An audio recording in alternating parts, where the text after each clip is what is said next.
साल का गंद अब एक दिन। अच्छा, ये गंद किसने फैलाई? ये यहाँ की सियासती खानदान। किसने फैलाई? फारूक अब्दुल्ला, महबूबा मुफ्ती और कांग्रेस ने। ये उन लोगों को यहाँ पे मैं बोल रहा हूँ, छुप ऐसी छुप करो।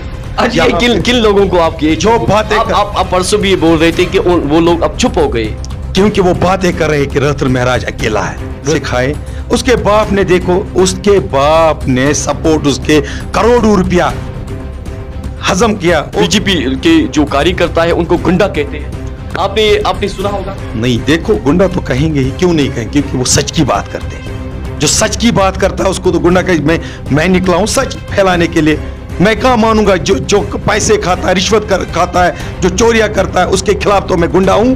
मैं उसके खिलाफ आवाज उठाऊंगा। वो यही कहते हैं कि गुंडागर्दी करते हैं, गुंडागर्दी हुकूमत करते हैं। देखो पीएचईडी को डराते हैं। देखो पीएचईडी क्या डराएंगे, वो तो खुद चोर है। चोर को कौन डराएगा? आप देखो उनके पास प्रॉपर्टियां कितनी है। अच्छा, आपको लगता है कि लोग बीजेपी के आज साथ? बीजेपी का आपने नहीं देखा कल सैलाब सुंबल में? नहीं देखा, जलसा नहीं देखा बीजेपी का? बिल्कुल वो हमने देखा। आगे थे। मैं पूरे वादी कश्मीर की बात कर रहा हूँ। वादी कश्मीर में मैंने बोला अब कवल खिलेगा। आप देखो धीरे धीरे वादी कश्मीर, यही सियासतदान है जो लोगों को डरा रहे। तो महबूबा मुफ्ती को नजरबंद किया गया, उसमें यह बताया गया कि महबूबा मुफ्ती को बीजेपी। देखो वो हमेशा ड्रामा करती है, वो सियासत करती है, किसी के खून पे भी सियासत, उसे हमेशा खून पे सियासत की है। बिस्मिल्लाहिर्रहमानिर्रहीम, अस्सलाम वालेकुम नाजरीन, आप देख रहे हैं कश्मीर ग्लोबल टाइम्स और आपके साथ मैं हूं सुहेल मकबूल। नाज़रीन मोहतरम, ये बात आप बखूबी जानते ही होंगे कि गुज़िश्ता कुछ दिन पहले जो है एक पंडित को मार दिया गया, एक कश्मीरी पंडित जिसका नाम, जो एक सरकारी मुलाजिम था, राहुल भट्ट। और उसके बाद शेखपुरा बडगाम में बहुत सारा एहतजाज निकाला गया जिसमें भाजपा के खिलाफ भी नारेबाजी की गई और रविंद्र रैना और एलजी एडमिनिस्ट्रेशन के खिलाफ जो है उसके खिलाफ नारेबाजी की गई। इसी सिलसिले में आज हमारे साथ बीजेपी के एक कद्दावर और सीनियर लीडर जनाब रहतर महराज साहब इस प्रोग्राम में है। इनसे आज मजीद जानने की कोशिश करेंगे और मजीद कुछ सवालात इनसे करेंगे और देखते हैं इनका रुझान इस बारे में क्या रहेगा। तो सबसे पहले रहतर महराज साहब, हम आपको यह बताते चले कि बीजेपी अगर बड़े बड़े दावे करती है कि हम इनोसेंट किलिंग्स को हम नया कश्मीर बनाएंगे, कब तक यही हालात रहेंगे? कब तक कश्मीरियों के साथ जुल्म सितम होगा? देखिए, अगर आप इसको देखते हो एक नजर से तो ये गलत बात है। आप देखो इसको दो नजर से। यहां पे हमारा मुसलमान पुलिस वाला भी मारा गया जी, पंडित भाई भी मारा गया जी। उनका ये काज नहीं है, ये खान है कि ये पंडित है। उनको बस खून चाहिए, उनको ब्लड चाहिए। वो सिर्फ यहाँ पे लोग, यहाँ की जो अमन की तरह कश्मीर बढ़ रहा है, टूरिज्म की तरफ कश्मीर बढ़ रहा है। आने वाले वक्त में नरेंद्र मोदी जी का ख्वाब है, हमारी भारतीय जनता पार्टी का ख्वाब है नया कश्मीर। लेकिन जब से 5 अगस्त 2019 को जब एबॉलिश किया गया, 370-35 को एबॉलिश किया गया और बीजेपी ने दावा किया था, बीजेपी सेंट्रल में इस टाइम हुकूमत है उनकी इक्तिदार में, उसने दावा किया है कि हम नया कश्मीर बनाएंगे। उसके बाद भी, उससे पहले भी जो है इनोसेंट किलिंग्स हुई थी और उसके बाद जब बीजेपी हुकूमत में आई और ज्यादा ही इनोसेंट किलिंग्स हुई। देखिए, खासकर कश्मीरी हिंदू पंडित हो या कश्मीरी पुलिस वाला हो। देखिए, अगर आप देखा जाए ये 70 सालों से यहाँ जो ये सियासतदान थे उन्होंने कश्मीर को बर्बाद करके रखा है।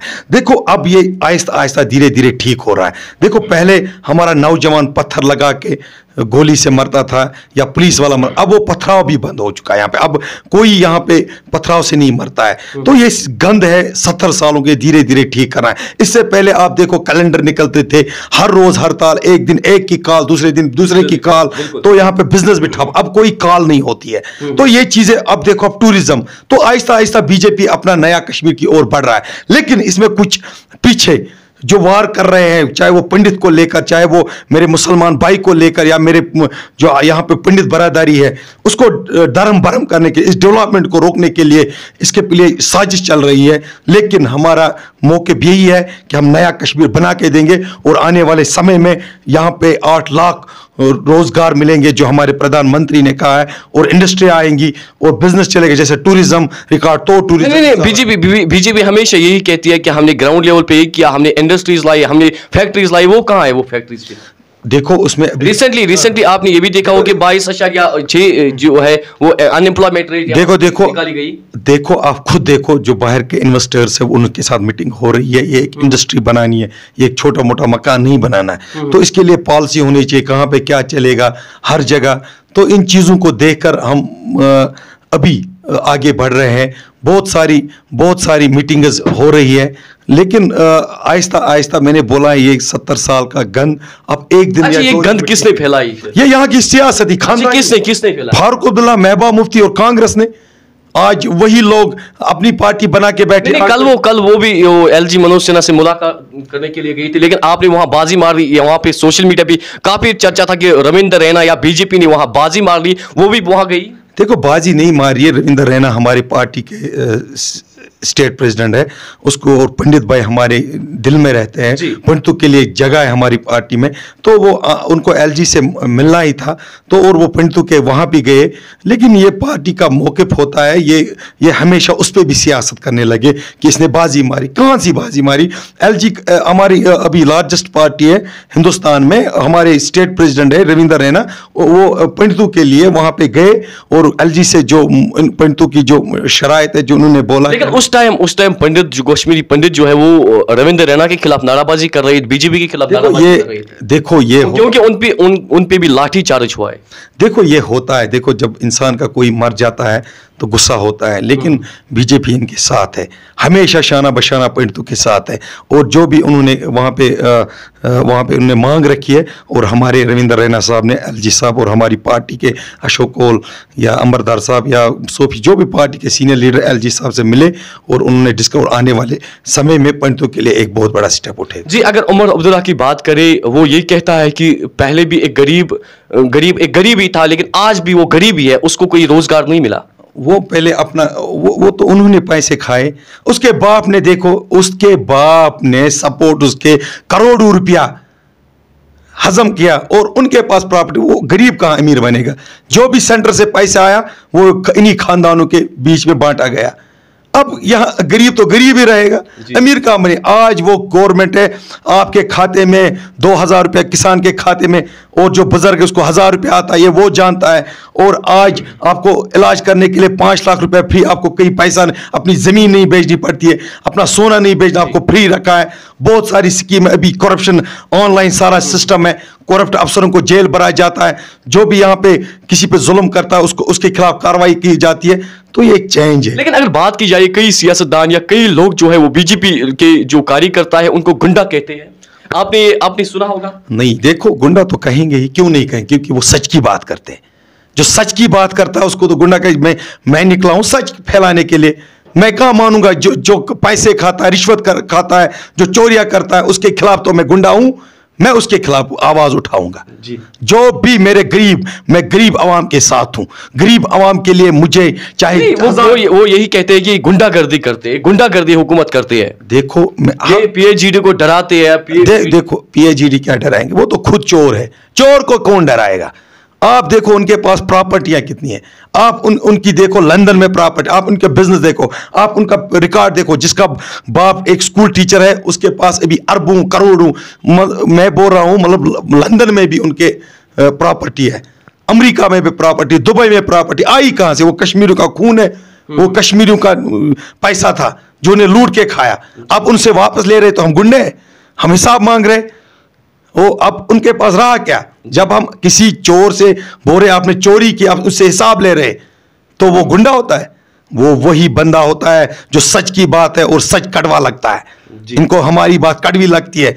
इनकी दुकानें बंद हो चुकी यहाँ पे। इनका जो ये बनाया था दुकान, बस सियासत पे लोगों को मरवाना, एफआईआर देना, यही पीडीपी नेशनल कॉन्फ्रेंस है जो आपस में लड़वाते थे लोगों को। लेकिन सर अगर बात की जाए, जब राहुल भट्ट की हलाकत के बाद जो है ये जलसा निकला गया या एहतजाज किया गया, तो महबूबा मुफ्ती को नजरबंद किया गया। उसमें यह बताया गया कि महबूबा मुफ्ती को बीजेपी देखो वो हमेशा ड्रामा करती है, वो सियासत करती है, किसी के खून पे भी सियासत, उसे हमेशा खून पे सियासत की है। वो अपना दौर याद करे, कितने मासूमों को जेल भरवाया, कितनों को एफआईआर दिलवाया। जी, वो अपने दौर का, उमर अब्दुल्ला अपना दौर याद करे। लेकिन उसको नजरबंद क्यों किया जाता है? वो ड्रामा करती है, वो जाती है लोगों के पास ड्रामा करने। खुद बोलो उसने क्या किया। उसको अपने पार्टी के लीडर छोड़ के चले गए। अगर एक चला जाता बोलते गलत है, दो चले, उसके 20 एमएलए भाग चुके, एमएलसी भाग चुके। क्यों? क्योंकि वो ड्रामा करती है। अच्छा, आपको लगता है कि लोग बीजेपी के आज साथ है? बीजेपी का आपने नहीं देखा कल सैलाब संभल में? नहीं देखा, जलसा नहीं देखा बीजेपी का? बिल्कुल वो हमने देखा। आगे थे। मैं पूरे वादी कश्मीर की बात कर रहा हूं। वादी कश्मीर में मैंने बोला अब कवल खिलेगा। आप देखो धीरे धीरे वादी कश्मीर, यही सियासतदान है जो लोगों को डरा रहे, बीजेपी वो है, बीजेपी है। ये इनको देखे, इन्होंने क्या किया, इन्होंने कितना जुल्म किया कश्मीरियों पे, ये देखे। आज ये बीजेपी वो जमात है जो गरीब को अपना हक देती है। लोग बीजेपी के साथ है, ये लीडर साथ नहीं है, खड़पेश साथ नहीं है। हमें गरीब आवाम चाहिए, और गरीब आवाम आपने कल सैलाब देखा गांव में। ये हमने सुंबल में हमने वो देखी, वो रैली बहुत। मैं इस पे मैं एक बात बोलूंगा सुहेल साहब, ये उन लोगों को यहां पे मैं बोल रहा हूं, छुप, ऐसे छुप करो।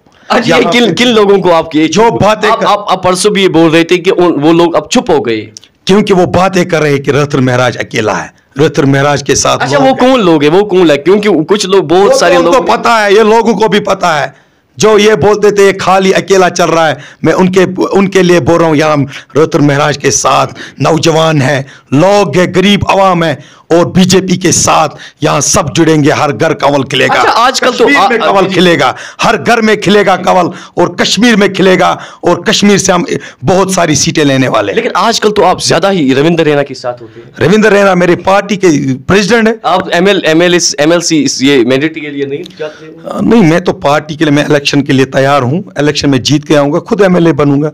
लेकिन वो पार्टी है, उनका आशीर्वाद के बगैर तो मैं अधूरा हूं।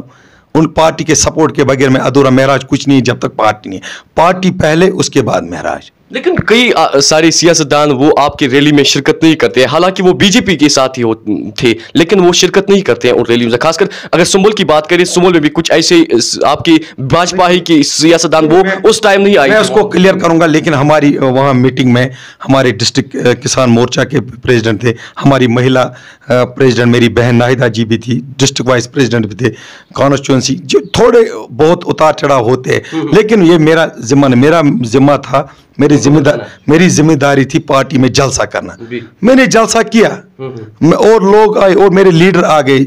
अब वो पार्टी के अपना मसला है किसका क्या है, लेकिन हम एक साथ चलेंगे पार्टी को आगे बढ़ाने के लिए। चलो, बात करने के लिए आपका बहुत बहुत शुक्रिया। तो Subscribe Kashmir Global Times YouTube channel and push the bell icon for more updates.